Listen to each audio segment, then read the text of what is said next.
Assalamualaikum, saya Muhammad Faizan Dasuki, founder pelaburjutawan.com dan pelaburanmas.com.my.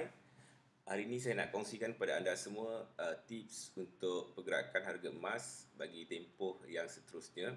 Dan mungkin sebelum ni anda ada membuat belian dan saya kira kalau anda telah memperoleh keuntungan, bolehlah anda jualkan dan ambil dahulu keuntungannya. Baik, tetapi bukan bermaksud kita jual dan takkan beli lagi. Kita jualkan kerana dalam tempoh masa sederhana, kemungkinan harga emas akan turun dulu seketika. Dan kalau anda lihat dalam paparan ini, ada paparan pergerakan harga emas bagi tempoh bulanan dan ini adalah yang sebelah kiri bagi tempoh mingguan.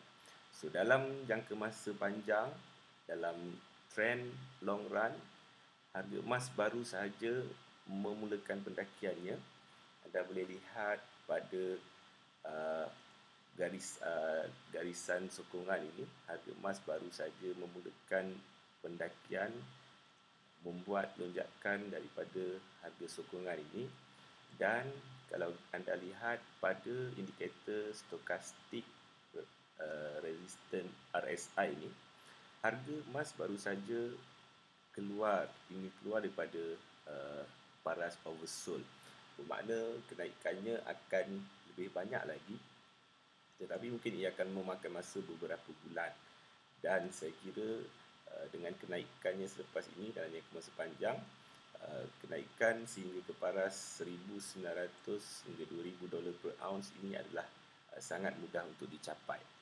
Walau bagaimanapun dalam tempoh beberapa hari ataupun seminggu, 2 minggu, mungkin harga akan membuat sedikit correction berikutan kenaikan yang berterusan sepanjang minggu lalu, dan ini kita boleh lihat pada time frame mingguan.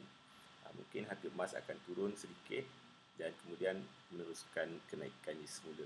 Dan pada ketika harga emas turun sedikit, dan pada ketika itulah kita akan membuat belian semula untuk meraih keuntungan bagi kenaikan yang seterusnya. Jadi kalau sekiranya anda dah mendapat keuntungan sebelum ini, so mungkin boleh jualkan dulu dan ambil keuntungannya dan bersedia untuk membuat belian baru selepas ini apabila harga emas membuat penurunan. Trend baru bermula. Trendnya adalah trend bull yang sangat kuat. Kalau anda perhatikan tahun 2008, ianya akan mengulangi satu pergerakan yang sama, dan selepas berlaku krisis subprima pada tahun 2008, harga emas meningkat sehingga hampir 200% bagi tempoh 3 tahun berturut-turut, dan itu juga tidak mustahil dijangka akan berlaku selepas ini, dan sekarang ini telah pun bermula. So kalau anda baru nak membuat belian emas, ini adalah waktu terbaik untuk anda bermula, dan saya sedia membantu sekiranya anda memerlukan ada sebarang pertanyaan ataupun perlukan tips teknik pelaburan emas. Anda boleh layari laman web saya pelaburanmas.com.my atau hadiri seminar, atau anda boleh hubungi saya melalui laman web. Dan saya juga akan membantu anda sekiranya anda perlukan bantuan untuk membuat belian emas ataupun ingin menjualkannya semula. Anda boleh hubungi saya di talian 016 23 24 916. So, semoga anda tidak akan terlepas peluang ini. Saya doakan anda kaya dan berjaya. Sekian, kita jumpa lagi. Assalamualaikum.